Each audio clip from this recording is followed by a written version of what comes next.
Hello and welcome to On the Couch. The incredible 2022 final series continued on the weekend with the Lions literally staring down their MCG demons and advancing to a preliminary final. Collingwood, in front of 90,000 plus fans at the MCG, continue the fairy tale ride into the Final Four, and the list of those who believe continues to grow.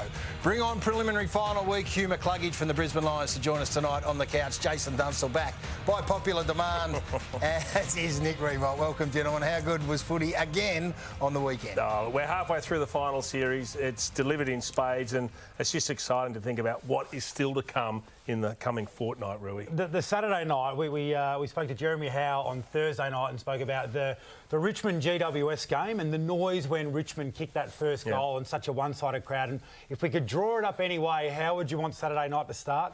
Jack Ginnivan getting the first and the roar. It was unbelievable. It took me back to 2017. Well, it's been a privilege and a pleasure to be at the grounds and witness it all, and we wondered whether the standard of the first week of the finals could continue into week two. Well, Friday night came along and it did. This final series is ridiculous. He's going to go the regulation drop punt. Have a look. It's like an arrow. Papley onto the boot. Got a clean snap. It's there. It's touched off the boot. No mark. Offhand goal. Brisbane have kicked the goal. Danaher's got it. Players out everywhere. Rowan, Holmes, goal. Hold your breath. Here we go again. The Brisbane Lions are on the verge of maybe their greatest moment since their last premiership. Angus Brayshaw streaming forward. He might go all the way. I reckon he has. Angus Brayshaw. Massive. It's taken by Bailey. Zach Bailey. Got it. Hipwood's been really good. He wins this one and can stretch away. Cameron gets on his bike. Long from Hipwood. Cameron out the back. Did he mark that inside? I reckon he did. Charlie! What about that? That was enormous. Out the back comes Bailey. Bailey with superior speed. Runs in and kicks the sealer. They're up by 20. They're going to the prelim. This could be a win for the ages. This is a massive moment for this footy club. This ball goes out there in all sorts. Lever keeps it in and gone. That is enormous. Now going to be 50. Jake Lever, what are you thinking? That is all she wrote. Stand up, Brisbane fans. The MCG hoodoo gone. The finals hoodoo gone. And your team are through to a prelim final. This crazy 2022 final series continues, and if you're a Brisbane Lions supporter, I doubt very much whether you've had a prouder moment than this. That was Friday night, and if you are a Brisbane Lions fan, you are the proudest supporter group in the moment. They, as I said off the top, stared down their demons. 28 points down with 3 seconds to go in the second quarter. Everything that you were worried about as a Brisbane fan going into that game had played itself out. Got themselves back on terms to some degree, but still, 5-goal margin against the team who've had their measure. It looked awful for them. Well, when you consider the range of challenges that they were facing coming into the game. So the finals record, which we'd spoken about a lot. Yep. The fact that Melbourne had beaten them up, they'd bullied them, and the MCG record, that's a fair range of issues to have to overcome. Then you come out in the first quarter, and it looked like an 80-point smashing. So the ball use of Brisbane wasn't working, and the intensity in contests. This is what I thought was most telling early. So not going back hard enough, one-handed efforts. Their willingness, I thought, to put their bodies on the line. You've got to mark that footy and really commit their bodies early in the game, I thought was poor. And so to then be able to come out post-half-time and do what they did made it all the more incredible. I think the first 20 minutes was as good a footy as Melbourne have played, certainly Look at this. for 12 weeks. And it was exacerbated by those sorts of mistakes. But probably the last 10 minutes, Jace, of the first quarter, they just got it back on their terms. They had the ball live in their half and they stopped the bleeding to some degree. It was an incredible contrast, first half to second half, wasn't it? I mean, pressure's been a factor in every final thus far, but the way they were able to turn around, so they upped the ante with their pressure, and guess what? Melbourne couldn't handle it. This sort of stuff, you didn't see it in the first half, but all of a sudden they said, no, it's time to put a cape on let's be the superheroes, let's be the tough men, and let's start doing to the opposition what they've traditionally been doing to us. And they, mate, off the charts, 214, the ranking.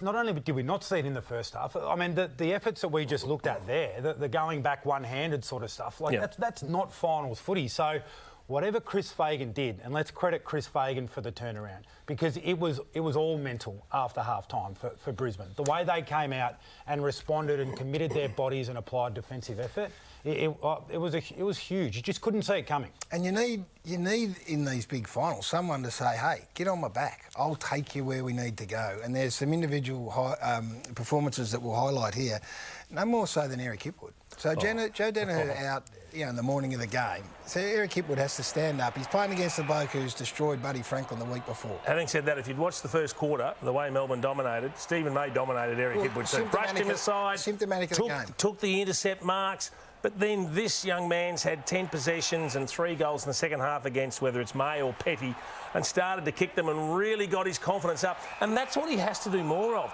It's no good standing up on the wing for the long kick trying to outbody a Stephen May. Use your weapons. He's got pace, he can lead, and all of a sudden he looked a different player. But again, in the hostile environment, it wasn't one of these Brisbane Lions home Gabba games where you started to get a feel good from the crowd. You had to do it against all the odds. Well, that's why he grows as a player on the back of that. I think he's been a player in the past that he's helped them win by more. Yep. He hasn't necessarily been the one to stand up and drag them across the line. That's 2 good finals now. It is, which poses the question, what do they do this week? Is there a world in which Joe Danaher doesn't come back into that lineup and you go with the 2 talls? I understand they had to have the 3 going up against the Gawn and Jackson combination. So you're saying he's had his 2 highest rated games for the year in the last couple of weeks when it's been forced upon him from McInerney, forced upon him from the Danaher shift. So we'll talk about Charlie Cameron in a moment and the impact that he was able to have with limited possessions, whether he gets a better look when there's not as many tools. Joe Danaher comes straight back in, Jace? Well, given he just won you a final 2 weeks ago with the last kick of the game, it's hard not to. He's one of their marquee players, isn't it? I get what you're saying. He kicked the last goal. He didn't win them the final. No, because he had a poor game as a general rule. Yeah. But the way it unfolded, I mean, as your marquee forward, how do you sit there and say, no, we're not going to play him? Be brave. You've got to back him in. You've got to trust him. But they looked better on the deck. They looked their forward pressure. The ball didn't walk out of their forward line. Charlie Cameron got more involved as a byproduct. Well, you say he got more involved. He kicked 3 goals, which was a great return. He had 4 kicks for the game. But this is the key to it. In a final, you don't have to dominate. But when you've been held goalless the last couple of times, and then from 5 possessions, which was just 4 kicks and a handball, you can turn that into 3 goals. Well, we know what sort of impact that has on the result. So he got targeted 6 times inside 50. He was targeted twice in 2 games. They scored 5 times out of the 6 that they went to him. So, well, what he does do, Gaz, if you're kicking to him, there's space around him because he's moving at such a speed. If he doesn't get it, someone else has got room to move into it, or the ball comes to ground and the ball's alive. Look, I think Joe will play, but I wonder whether they don't just have the conversation at match committee. Joe might not sleep this week either. That's the other consideration with the new bub. So who gets Charlie Cameron from a Geelong? We'll talk about Geelong and the match-up a little bit later, but that might be something they're going to have to think about. So turn our attention to Melbourne. So a team that's won in the premiership and broke the drought, come off the back of that premiership and win the first 10 games of the year. So they're 10 and zip at the halfway mark of the season. They've been bundled out in straight sets. It's a fail. It's a fail by any stretch. It was inconceivable at round 10 that we would be sitting here talking about Melbourne not playing in a preliminary final. I mean, we're framing markets around an undefeated season and talking about a dynasty, what Richmond have been able to do. So, I mean, it's the fall from grace has been stunning. And I think it was all encapsulated pretty much their entire season within 4 quarters of footy on Friday night. Yeah, so we can go through like the intangibles and then we'll go through the way they play. And now that they're out, they've got to sit back and cop what is coming. Like the accusations of them being too selfish as a side, who went away from their team first mantra that served them so well last year, and Fritsch was at the core of that, and Pickett was at the core of that at various stages throughout the season. Now, they will rail against the criticism, but it's real. Well, we were looking at them when they were so good. We were looking at them forensically. Looking for little cracks. We didn't see this. We didn't see the non-gives. We didn't see the little bit of selfishness start to creep into their game until it did. Yeah. And then we were all over it. So those little cracks started to appear about midway through the season, Gaz. And I mean, the one thing that we can't see on the field is the hunger. On the back of winning a premiership last year, achieving a lifelong dream, all 57 years, all of those sort of things. Where do you sit on that? I've never won one. Jason's better, and your team was just incredible. But when you have, waited so long, I don't know if this is the case, but we're trying to work out why. And it might only be fractions. It might only be little bits. But when you look at the leads that they've given up throughout the course of this season as well, to think that they're not playing this weekend 7 times throughout this and they lost the game, right? They were in front for 71% of time in matches played this year. Number 1 in the competition. Wow. So good enough. Look at the opponents too. Yeah, the opponents are quality opponents, but means nothing. And then so you go, OK, would that have happened last year when they're chasing the dream, when they're chasing the thing that they've coveted so much? But you sit there and you're looking for cracks and you're saying, is it chips in the culture? Is it players getting a little bit selfish? At quarter time, there was none of that. No. I mean, they had the game in their control, on their terms. But they had that 7 times, Jason. Yeah, I get that. But if you kick 6-3 instead of 3-6 in that first term, the game's probably over. Yeah. So if you take your opportunities, Gaz, because you don't get to dominate a game for 4 quarters. It ebbs and flows. Yeah. You have to have that ability to hit the scoreboard when the game's on your terms. And for the first half hour, they just threatened to tear this game apart. But in the end, it's 3 goals to 1. No, that's real. And and taking opportunity is real. But, I mean, they've won 60 quarters throughout the course of the year. Only Geelong and Sydney have won more quarters than them throughout the course of the year. So I guess what I'm saying is their footy's good enough, so it's something else. So it's either hunger, game style, which we'll get to in a moment, and the way they played, some of their key players that weren't able to get there. I'll tell you something that's really funny.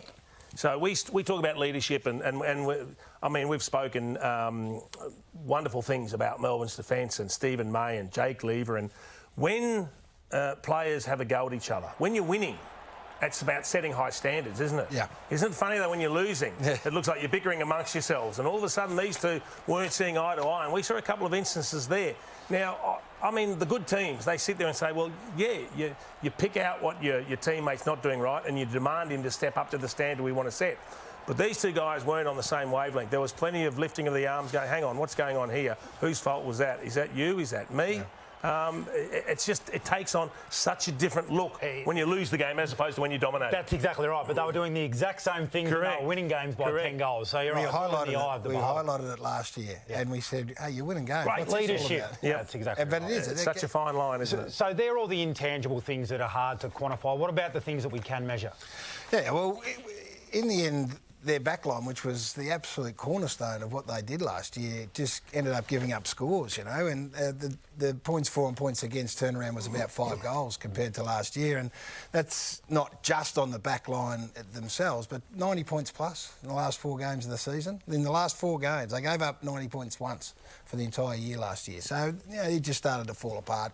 Their strength became a little bit of a weakness for them. Yeah, and so we'll rattle through these. So the turnover game, which was just such a big part of them winning the premiership last year, that disappeared from round 10. I mean, all these drop-offs are enormous. The big one that you were hot on early, Gaz, before it had really become obvious to the rest of the competition was the ball movement issue. Yeah. So they look like they went a bit conservative, which is why, JC, you just said that first quarter they were all over Brisbane. It was 20 minutes of just like class. It was quick ball movement, it was going inside, it was petty change of direction. They took 7 marks inside 50 in the first quarter from 15 entries. Which they did to them in round 23, but it was a false economy. Well, it's crazy because they've been able to do that all year. And then on the back of that 20 minutes, you thought, geez, but then it goes back, then it reverts back to Colin. There's your best distributor sitting in the middle of the ground with no one within 20 metres of him, and it's an intercepted mark.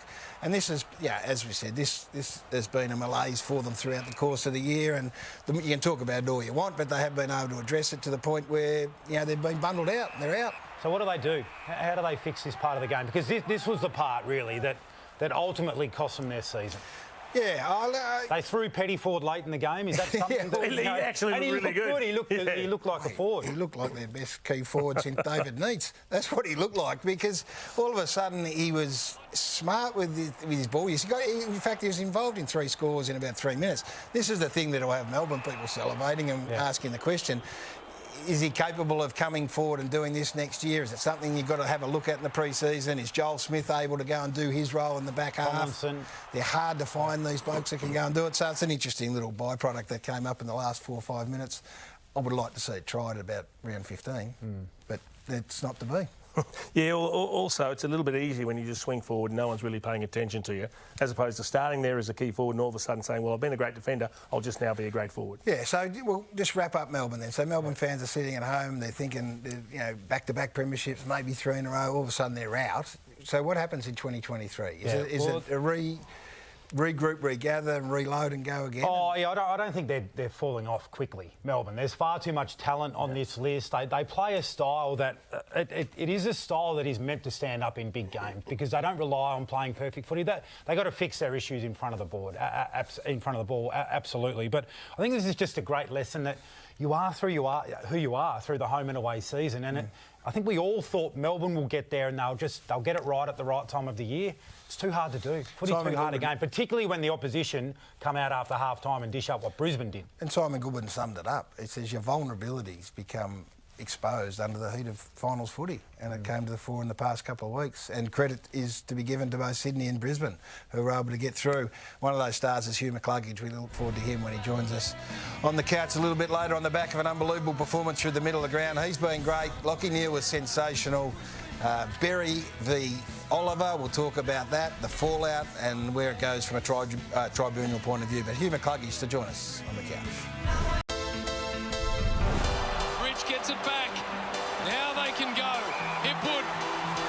McCluggage. Long range. Bang. Love it. 5 in a row. 5 in a row. I don't reckon Hugh McCluggage has enjoyed one as much as he did there. One of the great wins at the MCG on Friday night, and they move into a preliminary final, and he's been good enough to join us from up in Brisbane. Hugh, welcome and well done. Thank you very much. Thanks for having me on. You've played in some big games over your very, very good career. Where does this victory rate? Yeah, it was pretty special for us with all the things that were against us, I suppose, the hoodoo at the MCG and our record against Melbourne. So it was a great win for us, and hopefully we can keep it going. How big were all of those obstacles that you just mentioned, Hugh, coming into the game? I mean, was it spoken about, the fact that Melbourne had bullied you guys, the finals record, the MCG, all of those sort of things, or do you just pretend like it doesn't exist and not talk about it? No, we definitely spoke about the fact that Melbourne had the wood over us the past few times, and we were really disappointed with the way we'd played. We'd been bashed up in the midfield, and we really hadn't won any of our lines, forwards, backs or mids. So I think, yeah, we spoke about that. But as for the MCG, we didn't speak about that too much. We played Richmond and had a really good half there, but then faded out. And we knew that we could play good footy there. We just hadn't strung it together yet. So, Hugh, you've got to tell us what was said at half-time. We spoke about the pressure in the second half from the Brisbane Lions, how extreme it was. That's the toughest football I've seen this Brisbane Lions outfit play. And I reckon all the hardness was direct at the footy, which is the way it needed to be. So how did you address that at half-time to make this incredible turnaround? Yeah, like you just said, we wanted to channel our energy at the footy and our pressure as well, instead of all the other stuff that goes on in a game. And I think we were able to do that, particularly in the second half. Once we got our pressure going and attacked the ball really well, then we were able to get our ball movement going, and our game probably flows from that, as it does for a lot of teams. So there wasn't too much said. We hadn't been tough enough in the first half, and we mentioned that a few times, but then it was up to the boys just to go out there and put the head over the ball and get it going our way. So take us inside the rooms, and who drives that conversation? Because sometimes when you're out there in the cut and thrust of the game, you don't, as a player, you don't really realise that you're not being hard enough and tough enough until someone says it. Who was the one that really drove that? I think on Friday night it was Zorks that was the one that was really strong on that. He sensed the moment. We knew that we just needed to be in the game at half-time, and after the first quarter we did a great job just to get a little bit of momentum back in that second quarter. And yeah, Zorks came in and said, we're right in this, boys. We've got a few things to tidy up. We can still be stronger, tougher. And if we build our pressure, then anything can happen. I think that really lifted the group, and then Fags was good as well. He's always so calm and, you know, gave us a few words of advice, and we went out there and we were able to do what we needed to do. Great personal performance from yourself as well, Hugh. Now, over the last few seasons, a few people have made mention that perhaps you don't hit the scoreboard as much as you possibly could. You kicked a monster goal when the comeback was on. That must have given you great satisfaction. I suspect even you were jumping out of your skin at that stage. Yeah, definitely. I'll look back at it and see the way I carried on afterwards, and you're not sure what happened. The emotion just gets the better of you in those situations. But yeah, it was nice to kick that goal and contribute. I've been working on my goal kicking, my set shots, and also the goals on the run, which I get a lot of opportunities for, and they can be tough. But yeah, I've put in the work, and it's still not where it needs to be, I don't think, but it's getting there. Hugh, a lot was made of Melbourne's inability to finish games this year, particularly in comparison to where they were last year. Chris Fagan made mention of that post-game too, that, you know, this was a team that, as the second half wears on, they slow up a bit. So was that at the forefront of your mind? Yeah, a little bit. We knew the last time we played them, we gave them a massive lead at the Gabba, and we were able to go even with them, I think, in the second half, and it had happened a couple of times in the games that they've played this year, so it was definitely spoken about. I touched on it before. We wanted to be thereabouts at half-time, and obviously being 20-odd points down wasn't ideal, but yeah, we had confidence from the fact that if we went out there and kept the pressure up, then we might be able to change things around. Jared Berry's game throughout the midfield, Hugh, was unbelievable, particularly after half-time on Clayton Oliver. Do you get a sense when you're out there? Do you feel it? Do you see it? A teammate like that getting on top in the manner that he did? Or is it only sort of post-game where you're able to look at the stats or whatever and think, oh, geez, he's had a massive influence? No, to be honest, I noticed it out in the ground.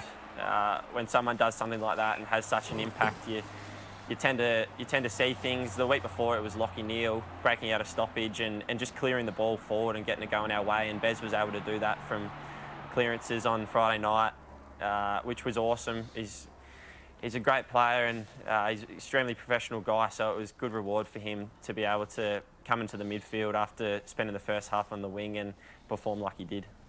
Hugh, tell us a little bit about the coach, Chris Fagan. I love Fags. He wears his heart on his sleeve. We see the full gamut of emotions during a game. What's he like in the rooms after a performance like that?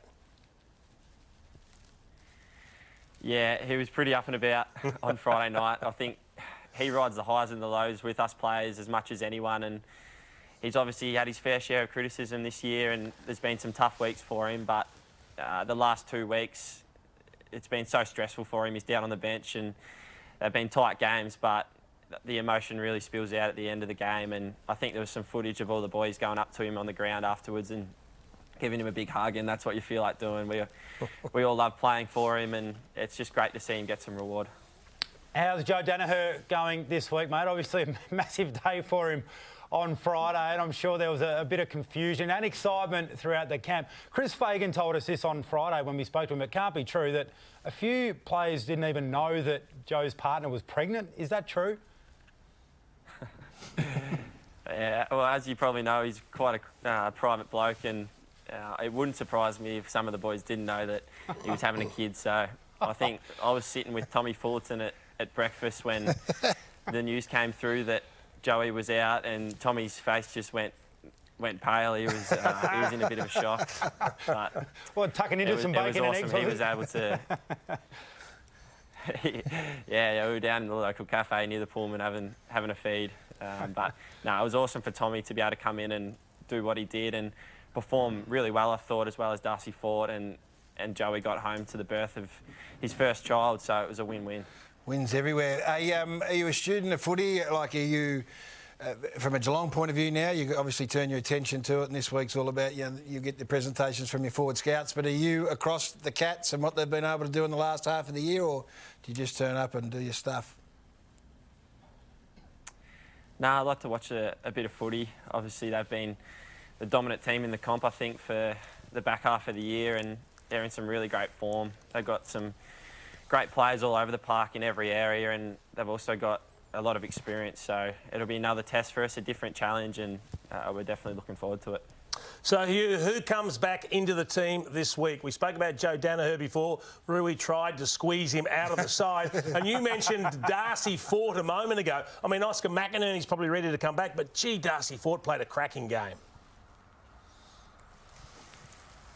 Yeah, Forty's one of those blokes that's just always ready, and he's done it for quite some time now. Every time he comes in, the start of the year is instrumental for us, playing ruck and forward, and yeah, he was great. It's going to be tough for Fags this week to make those decisions and those selections, because the guys that are coming in, Tommy, even Matho when he came in late on in the year, they're doing a great job, and it's what we want. We want that depth, but unfortunately it means that there's going to be players that miss out.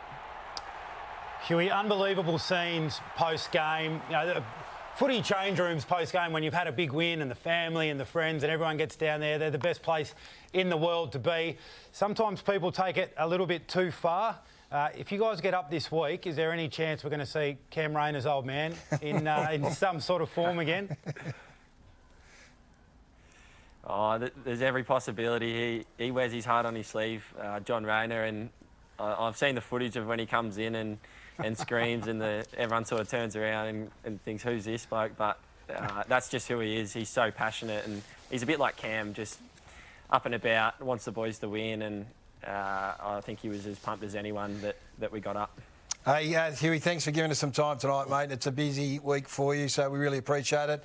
You're a win away from a potential grand final Friday night at the MCG against the Cats. You wouldn't want to be anywhere else. So good luck, and thanks for joining us tonight. No worries. Thanks very much. Part of a very, very impressive young Brisbane midfield that keeps getting better and better, and exposure to games like they were last Friday and then again this Friday, they'll just continue to grow. So, they'll give themselves an enormous chance. Their record against the Cats, and we'll talk about it now, has been pretty solid. Well, at the start of the final series, we thought, well, based on what they've done the last 3 years, do we really think they're going to go and win 4 on the trot when they're 1-5 over the last 3 years? They're halfway there. Yeah, I didn't think they were capable of it. No. But when you see the Hipwoods of the world start to turn and have a performance like that, then you know that they're going to be in it up to their eyeballs. So, Geelong sit back, had the weekend off. They've got some players there who would be appreciative of that. What's the best way that Brisbane can attack them, Rui? Well, I mean, it's the Simon Goodwin comment from the post-game, isn't it? That your deficiencies or your vulnerabilities in finals, they show up. So Geelong haven't got many. I mean, they've had a super season. The one part of the game where they're not at the absolute top is the clearance game, which is great for Brisbane because that's a real strength of theirs. So I think if they are going to win this game, it has to be done in this part of the game. So it's Berry, it's McCluggage, it's Lachie Neale getting a hold of the Cats at stoppage and scoring from that. So their average is 38 points. So they've got to average around 6 goals from clearance, you think, to give themselves the best chance. I mean, even on the weekend, Melbourne went inside 50, scored from 55 entries, scored 29 times, which is a really high percentage, Jason. They're coming up against the Geelong forward line that's got the 2 big guns, of which Jeremy Cameron's in rear nick. And that's going to be the biggest test for them, isn't it? They've got to stop Cameron and also Hawkins. But they're going in with the confidence of 2 big finals wins. No one gave them a hope against Melbourne on Friday night. They were superb. So now they get the opportunity to show us their wares against a team that they probably don't have as many fears about. Look, we know that Geelong's been the best home and away team throughout the course of the season. No doubt about that. But trying to stop this bloke and the rest of the forward line. But we know also that Chris Scott's tried to unlock the avenues to goal, trying to add a couple of goals a week by the way they're moving the ball, because they don't blow you away on the scoreboard either, Geelong. Yeah, no, you're right. And so the stoppage game we just spoke about, but Collingwood 2 weeks ago, they brought unbelievable pressure. So the Cats, they had more contested possessions than uncontested possessions in the first quarter. They just couldn't find time and space. So if Collingwood can do it, and Brisbane, you can deliver it for a half, 214 pressure you spoke about, hey, that's how you stop Geelong scoring. Bring that heat. Yeah, that's the key initially, isn't it? You can't limp into a big final like this. I mean, they've got to bring what they brought in the second half, as Hugh McCluggage just told us. You know, at half-time they sit there saying, no, we've got to be more physical and more competitive. Let's move on to Collingwood, who went to the MCG against a Fremantle side that Justin Longmuir, by his own admission, said that he didn't think enough of his players handled the occasion. It was 90,000 plus. I like the message. No, I don't like. I love the messaging from Craig McRae. He's got it right almost every time, and he's not shying away from what this Collingwood side is capable of. We're here. We're here to win it. We are. Like, one more game and you're in a grand final. We're here to win this thing, and yeah, we're going to work our butts off to get better every day to give ourselves every chance. We'll set ourselves up, and we know what's coming up in Sydney, but we'll give it our best shot. It's great, quiet confidence coming from your coach. I reckon his messaging's been spot on. Get up off the ground last week, and that's carried through. There was just something that struck me. You were at the ground, Jace. Yep. We were sitting at home watching. The way they walked out and the way they walked off. This Collingwood side are jam-packed full of confidence. Nick Dacos is at the heart of it. Tell me if you can tell the difference between them walking on the field and 2 hours or 2.5 hours of them talking off. Have a look at this.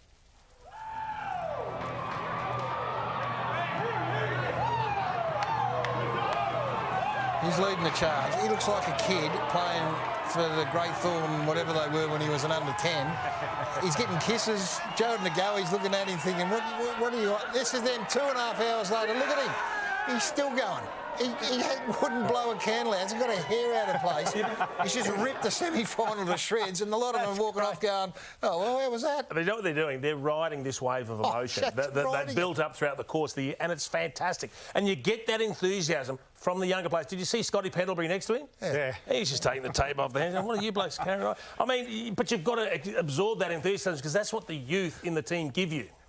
I looked at it, Nick, and I thought, they are so fit, and they play like it. They play high energy, upbeat. If we ain't got the footy, we're going to get it off you, and when we have got it, we're going. And yet 2.5 hours later, they walk off like... They are in absolute ripping nick. So I get the walking off stuff. I absolutely get it. So the walking up the race with the laughing and the smiling and the Ric Flair wolves, like it's... I get all of that. But it's the fun, that's the conundrum of fun, because we sat here during the year and we criticised, but we questioned sides that were having, that fun, laid-back approach. No, but hang on a minute. But weren't delivering. Didn't Richmond win premierships by telling jokes in the pre-game addresses and things like that? Guess what? It worked for them. Absolutely. And it's working for Collingwood. So I know there's going to be people out there saying, well, it's double standards, because we heard you with Dyson Heppel earlier in the year saying, well, like the laughing and joking, but do what you want if you're going to deliver that sort of unconditional effort like Collingwood have. And so they play like that. The conundrum of fun. I love that. That's a beautiful turn of phrase. So they play like it. They play like they're enjoying each other's company. And so Jordan Ngowi, who has had enough issues for most people to wonder whether or not they better get back on to a playing field and be the extroverted ball winner. Well, he's the number one rated player in both finals, first player to do it since Dustin Martin. That's the company he's in right now, Jason. It's career best football. And look, we've seen him do all these sorts of things before, but not in finals. Not when you're leading your team into a preliminary final with a couple of just unbelievable performances. I mean, for whatever reason, he's got himself in the right headspace now where he's fit, he's confident. They're giving him more time on ball, which is paying off, and he just looks like he's unstoppable at the moment. He does. They jumped out of the blocks. I mean, he had a great 2018 finals. He did. He's a really good finals player. Yeah, he knows what that's all about. But this is really important too, given they got jumped a bit by Sydney when they went up to the SCG not so long ago. So their first quarters, we talked about the way they walked out. Well, it told them in good stead because on the back of this. Yeah, you reckon they're not building up. Their energy is ready to go from the very start of game. So, yeah, they have, and they've done it in big games against big opposition when they've needed to. Which, I guess when you look at the way they've been able to run out games as well, speaks to the level of fitness that we alluded to before. Notice Braden Maynard as well at the start of games, just the way he doesn't spend a lot of time in at centre bounces, but he starts every game in at the first centre bounce, and he's having an impact. Well, he's just bringing an energy and a physicality and an aggression. I think Nick Riewoldt, Bucks, he was in, whether this is the one or not, laid a massive tackle, the first tackle of the game right here, it is. Yeah. He did it again the very next time, and then he missed by a fraction in this game against Fremantle. So it's something that they obviously love doing, and then he goes defensive again and does what he's been doing so very well as an All-Australian. But that's just putting your best competitor in the middle of the ground when the heat is on. He's their best competitor, bar no one. He will put everything on the line every single time. So I'm rapt to have him in the middle every time the game starts. Jack Crisp is you talk about the goer and the impact he had. He sums up every time this show this year has showed Collingwood's dare and run and willingness to take the game on. He's at the forefront of it, Jack Crisp. Now, I'm not completely certain he knows what he's doing most of the time when he's taken off. That's the way they've played. No, but it works. And his fitness and ability to go from start to finish and finish. He kicked 2 goals on Friday. He's as good a value for footballer as there is in the comp right now. And they've got a couple, by the way, within this team, which speaks to where they're at. Yeah, well, I think these senior players for Collingwood, because when young guys come in, now sometimes they're special like a Dacos and you know, they're just going to find their way. But when you've got the players like Johnson and McCreery and these sort of young guys, the senior players have to show them what it looks like. And so Crisp has done that, Pendlebury's done it, Maynard's done it, Howe, Darcy Moore, all of those guys. They're setting the standard and the young guys have risen to the level. So that's when they got the footy. What about when Freo had the footy on Saturday night? You were there. You had the beautiful seat on the 4th floor. You were able to look right down the ground. You would have had a great look at what they weren't able to do. Look, Collingwood set up really well behind the ball, I get that. But when you've got opportunities to use the corridor, you've got to use it. Now, they had opportunities here where they're actually in the corridor, and look where they end up. They take the bailout kick, and all it does is close off the ground. You can see Maynard's the kick he's got to hit there. Maynard's got an open 50. Monday, sorry. Yep. And they did it that many times. I mean, right here, you're in the middle of the ground, ready to attack. You're slightly forward of centre, but there's no run from behind and there's no one hitting up at the footy. Collingwood will concede this kick all day because look what happens. When he goes there, then you close it up and then you're constricted to half the ground. Yeah. I mean, they just couldn't pull the trigger even when they were trying to win the game late. They weren't taking the risk. They didn't have the dare. Here you get that mark in the centre square, Rui. And look where you end up going. And Justin Longmuir will be disappointed with that because they fixed this part of the game up late in the season. There was a period there, I mean, we know they jumped out of the blocks Fremantle, but there for about 2 months, they defended themselves with the ball, with their ball movement, exactly like we saw on the weekend. Credit Collingwood, because we know they set up so well behind the footy. You look up, you see Jeremy Howe, you see Darcy Moore, and you're probably a little bit reluctant to kick it. But they didn't take the game on enough. So and that's what lies in front of them now. And Justin Longmuir has been a fantastic success. It's a tick for Fremantle. You win your first final. You go there, you get the great big test over at the MCG.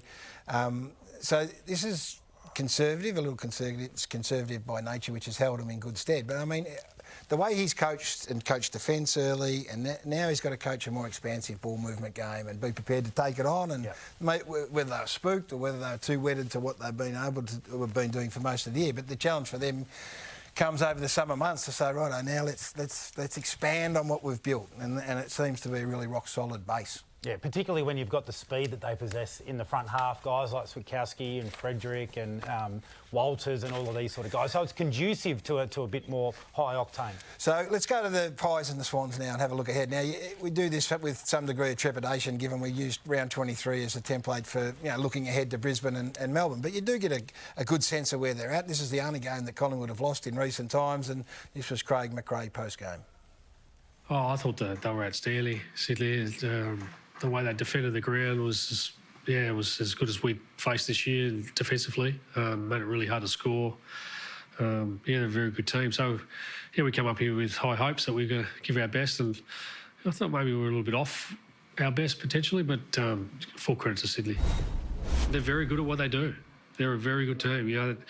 They're certainly hard to beat on this ground, and they've got a great method. They've beaten a lot of good teams. They have. I thought this was really interesting in the age today from Jack Crisp as well. So one of the things that we were flicking the magnets around a bit too much. Blokes were getting confused, so we lost a few different roles at times. I thought that was really an interesting insight. So what they want is heat, they want pressure, they want frantic, on the ball and frantic when they haven't got the footy. Swans just own the ball on the SCG. So they just kicked the ball around, took marks, took the heat out of it. Pressure was Sydney's lowest pressure for a long, long time. You can't get heat on when you're marking the footy like this. Yeah, so I think you can make the adjustment just in a little bit of the instruction to the players. So we can see ahead of the ball here, Collingwood are trying to play a bit more of a rolling zone, but I think the instruction would be hey, if you're within a kick, you've just got to get to that tease distance. So get to a distance where they might be seduced into kicking it, but make sure you can get a hand in and close it off. And then it's a good position for Sydney to be, because then potentially things are going to open up for them. Well, then you get more one-on-ones, you get better looks in front of the ball potentially. Yeah, so I mean, this was really stark, obviously, and they are a smart footy side. Craig McRae's doing a great job, and they'll go to school on this. But it does give Sydney a little bit of initiative. It was really interesting hearing Jack Crisp talk about roles being lost. You'd think they're more important on a big ground, but they're actually more important on a small ground, because your ability to separate and peel apart the areas that you need to attack through. So if you get lost at the SCG, you're in all sorts of trouble. We know how well Sydney play it. Forewarned is forearmed, so Nick Dacos sits there, goes up to Sydney, and they send Ryan Clark to him. And then, they had to try and make an adjustment throughout the course of the game. So, has to go again. Yeah, you think, well, unless they do the old reverse Malache and say go somewhere else. But he's too important. He's too important not to go to. So does then Craig McRae go, OK, we know what's coming, we'll go and deploy Nick Dacos in a different role? Oh, I think you've got those options. And I think he's the type of kid, he's such an impressive young man that you can throw different scenarios at him. Hey, we might send you through the middle of the ground if this is happening. We might deploy you to a wing. And he's got the football IQ and the temperament and the confidence to be able to handle that sort of stuff. Not many 18-year-olds you could do that with. I think he's one you can. So the McCartans had all these things that the Collingwood go to school on right now, and which John Longmire and the Swans would be thrilled with. The McCartans had a really good night, so kicking along down the line is going to suit them. So you go back and go to work on whether we can do this. Hickey had a really good night. Tom Hickey had a big 18 contested possession night, so a lot of things went right for them. No Jordan De Goey, which is the most significant out from a Collingwood point of view, but it'll be fascinating at 4:45 to see the bounce of the ball and just some of the movements and some of the positional things that happen. Yeah, and I think the way Craig McRae would be selling it is how fortunate are we to have had the opportunity as recently as we did to have had a look at the way Sydney would play us. So they've exposed some of our deficiencies. Let's get to work on them. And he said there, we're going to leave no stone unturned, and we're in it to win it. I love that message. That's for no one else apart from the playing group. Yep. We're here to win it. Righto, so there's a little look into what's coming up this weekend. Can't wait. Preliminary final week's one of the great weeks. Johnny Ralph is going to join us on the other side of this. There's a lot of news kicking around. What's going on with Brodie Grundy? Nothing will be announced, you wouldn't think. Certainly not while Collingwood is still very much in contention. The Berry situation, he'll go to the tribunal and see if he can get that overturned. All of the news with Johnny Ralph, who's going to join us next. Is this David Mundy's last goal of AFL football? Maybe. We speak about David Mundy. He has been a stalwart for this footy club, exceptional by almost every measurement. Farewells do continue, and not everyone gets the fairy tale departure. David Mundy, 376 games. I get tired just saying that, and what a star he has been. And no longer in a Fremantle Dockers jumper. We spoke to him about 6 or 8 weeks ago. He's been there for every 200 games. He's been there for almost everything that's happened at this football club, and it's going to be a very, very strange situation next year when the number 16 for the Fremantle Dockers is no longer there, and we salute him. He's just been a star. Johnny Ralph joins us. Ralphie, it's a busy, busy time. The tribunal will sit tomorrow night. Why it's not sitting tonight, you might have to explain me, but Berry and the Brisbane Lions are going to state their case. Yeah, it's a very good point, especially if it goes to appeal and all of a sudden we get to a Thursday night conclusion. So Jared Berry will head to the tribunal tomorrow night, and I think as much as the AFL made the right decision in suspending him, there's a massive chance that this is overturned. So Michael Christian only had the vision available. He thought it was a clawing, raking mechanism. But you imagine how the Lions laid on thick tomorrow with that victim testimony. You can imagine Berry describing in vivid detail the Clayton Oliver forearm to the neck. As you can see here, the lack of options in getting him off, the wild panic at that pressure on his windpipe. So they will use the comparison of Jeremy Cameron on Marlon Pickett, who only got a wrestling fine, not even a careless impact, unreasonable contact to the face 4 weeks ago. So the MRO believe this was more of a pushing motion, not the raking motion of Berry. But you lose this, well, you potentially get to the tribunal. Jason, you're pretty strong. You think he gets off? Oh, absolutely I do. I think when you're in a vulnerable position, you don't tend to reason everything that you're doing at the time. You're basically just trying to find an out. So I would be very surprised if he doesn't get off.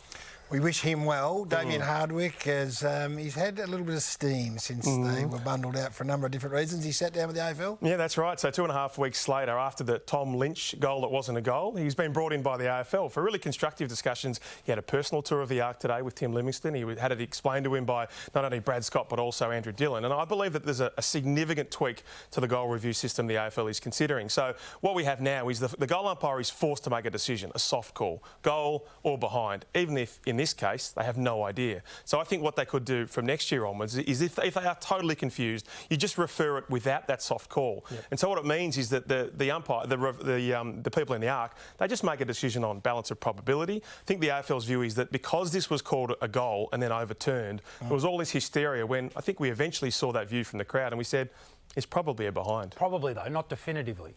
Which it is what it needs to be. So did Dimmer get to today, did he get to see the definitive vision that showed it was a behind and not a goal? Well, he got what we saw, and I think we would all believe that that was probably, but it wasn't definitive, which is why I think next year there will be some trial of the ball tracking system, and it might cost money. But if it costs millions and we get a definitive call, Nick, I think you'd be on board with it. So, yeah, that's right. But did they admit that they got it wrong today? I don't know the answer to that. Right. And knowing the AFL, it's probably a hard no. I would suggest no. Yeah. What about Luke Jackson now that the Melbourne are out? When do they need an answer? Well, they already know. But so exit interview tomorrow. But because of the straight sets nature of their departure, I think this has sort of been hurried. So his manager's in town next week. It still might drift on to then. A lot of people have said, Sean Darcy, Luke Jackson, how does it work? 2 balls into 1 paddock. My understanding is that the pitch that was made to Luke mid-season was you can play as a hybrid mid. Almost that Mark Blitzav's role. You play midfield, you play wing, you play a bit of ruck time, you play a bit of forward as well. And that really excited him. And so it's really easy to promise that, it's hard to deliver. But that's why I think he'll get to the club. It's expensive. Yeah, Blitzav's is like, he's a great player, but he's a role player. So it's $1 million for a guy playing that sort of role. What's just 7 years asking for a friend? What did Melbourne get back the other way? I would think that they would be asking for 2 first-rounders, and that's why it gets interesting. So Tanner Bruin gets to Geelong, but Rory Lobb's already told Fremantle he's leaving. I think that's like a second-rounder. He's actually living in the home he's just bought in South Melbourne in the last couple of days. Blake Acres will make his call as early as tomorrow. So they've got a first-rounder, a couple of seconds. It's going to be interesting. What about North Melbourne's search for CEO? Any closer to getting someone? Yeah, so they've just announced tonight that they will form a panel, which by the end of October will get a new CEO. I think it's really likely to be Peter Bell. And so he admitted on 3AW radio over the weekend. He almost said, look, I have been approached. He said he was flattered and he made clear he'd be open to it. He fits the bill.